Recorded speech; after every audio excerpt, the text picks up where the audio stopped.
12 jobs étudiants en 5 ans, comment je les ai trouvés, combien d'heures par semaine, combien j'étais payée, je vais tout vous dire aujourd'hui. Je dois partir pour prendre mon train dans 35 minutes. C'est un vrai challenge de vous filmer cette vidéo. Comment j'ai faim? On va aller se préparer un petit truc à manger.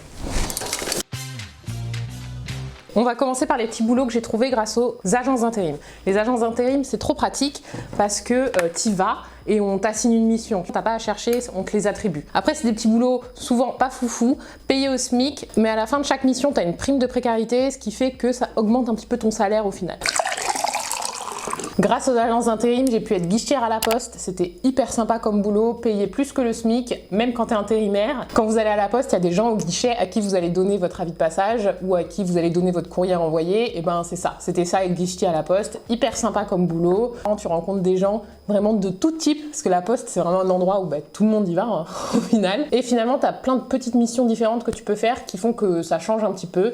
Genre parfois c'est réceptionner les colis, parfois c'est aller chercher les colis, parfois c'est les collectionneurs de timbres qui viennent, donc tu dois leur sortir les timbres de collection, parfois c'est le guichet bancaire. Enfin voilà, c'est assez varié, c'est plutôt sympa. Après tu restes debout assez souvent et tu marches beaucoup, donc à prévoir si vous aimez pas trop les métiers physiques. L'agence d'intérim, ça m'a permis également d'être vendeuse dans une boutique de chaussures. La vendeuse, c'est assez classique, tu conseilles les clients, tu mets en rayon. C'était pas fou, mais moi je crois que j'aime pas trop la vente. J'ai également fait manutentionnaire grâce à l'agence d'intérim, donc ça c'est déballer des cartons. Je l'ai fait pour Maison du Monde notamment, ils avaient des nouvelles collections assez régulièrement et du coup j'étais en arrière-boutique, je déballais les cartons avec les nouvelles collections et je les triais pour les donner à la personne qui les mettait en rayon après derrière. Ensuite, j'ai pu faire également des inventaires, ça c'est trop bien. C'est souvent la nuit par contre, donc c'est pas très pratique. Et les inventaires, tu comptes les produits. Moi j'ai fait dans des hypermarchés, du coup tu comptes et tu rentres ça dans une petite machine et ça dure toute la nuit. Ça c'est cool, les inventaires, mais c'est assez ponctuel, c'est pas un truc que tu peux faire sur le long terme. Et il y a vraiment des périodes, donc c'est pas un truc stable, vraiment c'est ponctuel. Et enfin, grâce à mon agence d'intérim, j'ai pu être ouvrière à l'usine. C'est clairement le pire petit boulot que j'ai jamais fait, c'est hyper dur. Je posais des fruits sur des tartes et en gros, il faut suivre une certaine cadence. C'était des tartes congelées en plus, donc il faisait froid tout le temps. Dès le premier jour, on m'a demandé d'avoir un rythme d'une personne qui était là depuis genre 15-20 ans. Forcément, moi, je débarque, donc je sais pas faire. Truc tout bête, par exemple, tout ce qui était framboise, petits fruits comme ça, tu sais, fallait t'en caler un entre chaque doigt pour pouvoir les poser 4 par 4. C'est beaucoup plus dur que ça en a l'air. Et j'étais tellement nulle que l'après-midi, on m'a mis à l'emballage des tartes. Donc, c'est-à-dire que je prenais les tartes finies, je les mettais dans des cartons parce que poser les fruits sur les tartes, j'étais trop nulle.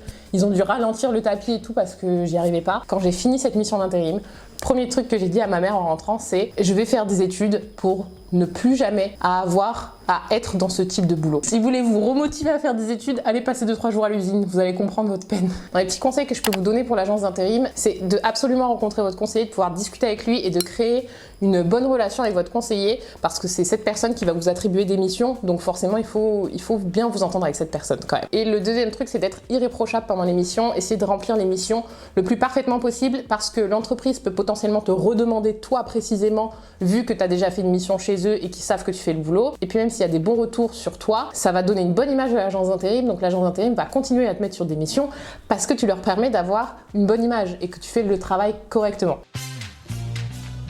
On continue avec les boulots que j'ai trouvés grâce au bouche à oreille et grâce à mes connaissances. Honnêtement, il n'y a rien de plus puissant que quelqu'un qui vous recommande. Donc vraiment, n'ayez pas peur de vous faire pistonner, c'est pas grave, au contraire, le piston c'est vraiment, je pense, 80% des boulots qui existent. Là, il y a bien évidemment eu le babysitting classique, valeur sûre. J'ai été la babysitter d'amis de ma conseillère d'agence d'intérim. Vous voyez le bouche à oreille comment c'est utile? Moi ça va, je suis toujours tombée sur des gens qui étaient assez aisés et qui dépensaient pas mal pour les babysitters. J'avoue c'était il y a très longtemps donc je me souviens pas forcément de combien exactement. Et si tu tombes sur des enfants qui sont pas trop compliqués, ben c'est top le babysitting. Si tu tombes sur des enfants plus difficiles, là dommage, mais c'est un peu, tu sais pas trop à l'avance. J'ai aussi été responsable de garderie dans un centre commercial, donc ça c'est un petit boulot que je faisais tous les week-ends en plus de mes études. Là c'était dans un centre commercial, ils avaient mis en place une garderie où les gens déposaient leurs enfants avant de faire leurs petites emplettes pour aller chez Primark, ce genre de choses. Ils posaient les enfants. Donc moi j'étais à l'accueil, j'accueillais les parents, je prenais les noms, je prenais les contacts, je les faisais payer aussi parce que c'était pas une garderie gratuite. J'accueillais les enfants et ensuite je laissais les enfants dans la garderie avec des animatrices qui elles étaient diplômée pour s'occuper d'enfants. Moi j'étais à l'accueil, je gérais plus les parents que les enfants au final, ce qui est parfois plus compliqué, et je faisais en sorte que les animatrices soient là, que les ateliers qui étaient organisés dans la garderie soient en place, de recevoir le matériel, etc. etc. C'était faire en sorte que la garderie fonctionne. S'il y avait un problème, c'est moi qui devais le gérer, etc. etc. C'était très très cool comme petit boulot. C'est juste très loin de chez moi, donc le trajet parfois c'était un peu chiant. Mais c'était très sympa parce que quand t'es à l'accueil comme ça, t'as vraiment le moment des arrivées et le moment des départ qui est un petit peu chargé, et le reste du temps j'étais assez libre, j'avais eu le droit de ramener mon ordinateur, donc je pouvais un peu réviser et tout en même temps, avancer sur mon travail, donc ça c'était très pratique. Grâce au bouche à oreille également, j'ai été serveuse. Le service, c'est cool, c'est très fatigant. En plus là, c'était un boulot que j'ai fait l'été dans un restaurant qui était vraiment dans un restaurant qui avait une très grande terrasse au bord de l'eau. Donc clairement, c'était toujours blindé. Je crois que c'est un des métiers qui m'a le plus épuisé physiquement. Même si le service, c'est assez sympa, même si moi je suis pas hyper sociable, donc discuter avec les gens c'est pas trop mon truc, mais bon, le service c'était quand même sympa. Mais pour vous dire à quel point c'était épuisant, j'ai fait un malaise une fois en plein service. C'est ma mère qui a dû venir me chercher. Ma passion, être au bar et préparer les cafés et les boissons, genre. C'était vraiment l'endroit que je préférais plus que servir les plats. Et le dernier petit boulot que j'ai trouvé grâce au bouche à oreille, c'était assistante lors d'un défilé de mode. Donc là, c'était assez ponctuel aussi parce que des défilés, il y en a pas toute l'année. Là, je l'ai trouvé grâce à une entreprise d'événementiel qui était en charge de ce défilé, qui était en contact avec l'entreprise d'événementiel où travaille ma mère. Le bouche à oreille, encore une fois, c'est trop puissant. Il se trouve que quelqu'un s'était désisté de leur côté un jour et j'étais là. Donc, bam, j'ai pu prendre la place de la personne qui n'était pas venue, habiller les mannequins, aider à transporter les vêtements, faire l'inventaire des vêtements, ce genre de choses. C'était assez drôle comme expérience. Faut être très speed parce que t'as très peu de temps pour habiller les mannequins. Faut être très à l'aise avec la nudité parce que tout le monde se balade nu. Enfin, pas toi, mais tous les mannequins et tout. Donc si t'es un peu mal à l'aise face à ça, n'y va pas. Après, faut suivre les tenues qui sont en général affichées sur un tableau quelque part dans l'espace. et voilà, et t'habilles les mannequins en fonction de ce qui a été demandé par le styliste. J'aime bien ce fond, donc je pense que je vais continuer ici. On continue avec les petits boulots que j'ai trouvés grâce à des forums spécifiques pour les boulots étudiants ou les maisons de l'emploi de vos villes. Dans chaque ville, normalement, il y a une maison de l'emploi qui a potentiellement des offres pour vous. Vous pouvez aller les voir, ils peuvent vous aider à créer vos CV, vos lettres de motivation et ce genre de choses, et même vous proposer des petits boulots s'ils ont des offres de leur côté. Et souvent, c'est eux qui organisent les très grands forums comme ça qu'on peut voir dans certaines villes. Moi, c'était une période où il n'y avait pas le Covid, donc j'y étais allée dans un grand forum où il y avait plein d'entreprises qui étaient là. Tu y allais avec tes CV et tu pouvais passer l'entretien tout de suite en direct avec eux. Et grâce à ça, j'avais trouvé un boulot. Donc j'étais serveuse aussi, mais serveur chez Flunch, c'est pas du tout serveur comme dans un restaurant plus classique. Quand tu es serveur chez Flunch, tu ne prends pas les commandes, tu n'apportes pas les plateaux, c'est juste tu débarrasses les plateaux des gens. Parce que même s'il y a des endroits spéciaux pour poser les plateaux, les gens ne le font jamais. Et en plus, les gens sont hyper sales. Je ne comprends pas. Vraiment, on dirait qu'ils mangent sans assiette. Jamais vu des gens aussi sales que chez Flunch. Du coup, je m'occupais de ramener tous les plateaux à la plonge et je commençais la plonge. Donc la plonge dans ce genre de structure, c'est un petit peu divisé en étapes. Je me chargeais de trier les assiettes avec les assiettes, les couverts avec les couverts dans des je sais pas, des racks, je sais pas comment ça s'appelle en français. Des trucs, je mettrai une photo des trucs spéciaux, et la personne après moi qui était juste là pour la plonge s'occupait de récupérer ces racks et de les mettre dans les machines et de les ressortir, etc. Voilà ce que je faisais chez Flunch. Ça, c'est un petit boulot que j'ai fait pendant 2 semaines de petites vacances, et il m'avait proposé de me reprendre pour l'été, sauf qu'entre temps j'avais trouvé mon boulot de serveuse dans l'autre resto, donc j'avais choisi l'autre resto parce que clairement je trouvais ça plus intéressant de prendre les commandes et faire du bar et être en terrasse, et c'était plus près de chez moi. Enfin, il y avait plein de raisons qui faisaient que j'avais choisi l'autre. Mais du coup, il m'avait demandé de revenir, donc c'est que j'avais fait mon boulot plutôt pas mal. Une petite anecdote, chez Flunch, les tenues sont dégueulasses, c'est-à-dire que c'est des tenues épaisses qui ne sont absolument pas, qui ne respirent absolument pas. C'était des chemises en plein mois de mai où il commençait à faire chaud et tout, des chemises épaisses, un pantalon épais mais moulant, et moi j'ai des jambes très longues donc trop courts, et les chaussures de sécurité. Je vous explique même pas mon look pendant cette période, c'était une catastrophe. Vraiment, dès que je croisais des gens que je connaissais dans le Flunch, j'avais honte. Et on termine par la catégorie que j'appelle autres. Donc là, c'est toutes les autres manières dont j'ai trouvé du boulot. Je vous le dis tout de suite, j'ai jamais trouvé sur des sites spécialisés, j'ai jamais trouvé en allant donner mon CV dans des boutiques, mais j'ai été vendeuse Tupperware. Donc là, c'est toi qui te présentes dans le centre Tupperware de ta ville, ou alors il faut que tu trouves une vendeuse qui te parraine. Ça, c'était un petit boulot qui changeait parce que du coup, j'allais chez les gens organiser des ateliers Tupperware, parce que Tupperware, ils ne fonctionnent que comme ça. Ils n'ont pas de site en ligne, ils n'ont pas de boutique.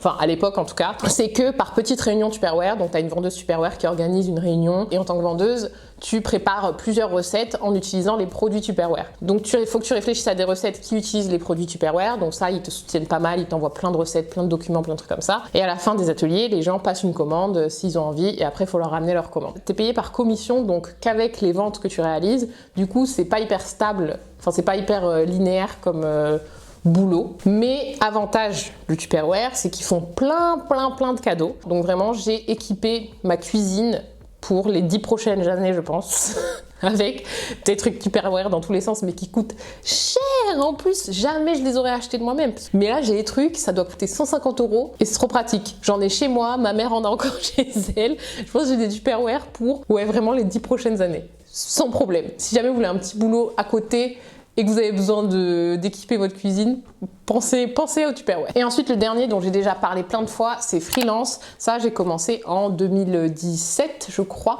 Donc, c'était ma deuxième année de bachelor. J'ai commencé la freelance, donc j'ai commencé à créer des sites web pour des petites entreprises. Il y a toute une série sur ma chaîne qui est en cours où je vous détaille comment être freelance, etc. Bref, allez voir ça, je vais pas détailler plus que ça ici parce que j'en ai déjà trop parlé. Si jamais vous voulez vous proposer en freelance, j'ai trouvé un site qui est spécialisé dans les étudiants freelance qui s'appelle superkiwi.fr. Donc je vous mettrai en barre d'infos, je vous l'afficherai là. C'est un des points les plus compliqués quand tu es freelance, c'est de trouver des clients, surtout quand tu es étudiant en plus. Le site est spécialisé pour les étudiants freelance, donc allez checker. Et voilà, je crois que j'ai fait le tour de tous les petits boulots que j'ai fait. Ça fait déjà pas mal. Je vais pas vous faire croire que trouver un job étudiant en ce moment c'est facile. Au contraire, déjà avant c'était pas forcément simple. Alors maintenant avec le Covid, ça doit être une galère. Le dernier conseil que je pourrais vous donner, c'est vraiment d'être proactif dans vos recherches, d'essayer de vous mettre en avant le plus possible, que tout le monde, mais tout le monde dans votre entourage soit au courant que vous cherchez du boulot, parce qu'on sait jamais, quelqu'un qui entend quelque chose de son pote, du pote, de machin, on sait pas. Très qu'on n'est pas là pour se la couler douce. Je sais qu'on ne devrait pas se battre autant pour trouver du travail, mais malheureusement on vit dans une société qui est faite comme ça. Donc pour l'instant il faut s'adapter. Et puis le jour où on aura suffisamment de pouvoir pour changer les choses, on le fera. Mais pour l'instant on subit. Dites-moi en commentaire si ça vous chauffe que je vous fasse une vidéo plus mes conseils pour trouver des petits boulots, comment mettre en avant ses expériences, comment faire si on n'a pas trop d'expérience, comment faire son CV, sa lettre de motivation, etc. N'hésitez pas à me détailler en commentaire ce que vous aimeriez voir sur ce sujet des jobs étudiants. Comme cet été, normalement, vous êtes moins à réviser, etc. Je vais peut-être plus me focus ces prochains mois sur justement la recherche de job étudiant, la préparation de la rentrée, ce genre de choses. Donc vraiment, lâchez-vous dans les commentaires et n'hésitez pas à me dire tout ce que vous aimeriez voir, toutes les questions que vous vous posez et peut-être qu'il y aura des petites vidéos dédiées grâce à vos commentaires. Voilà l'équipe, j'espère que cette vidéo vous a plu. Je vous laisse mettre un like si c'est le cas, vous abonner si vous voulez en voir plus et on se retrouve la semaine prochaine pour une nouvelle vidéo. Ciao!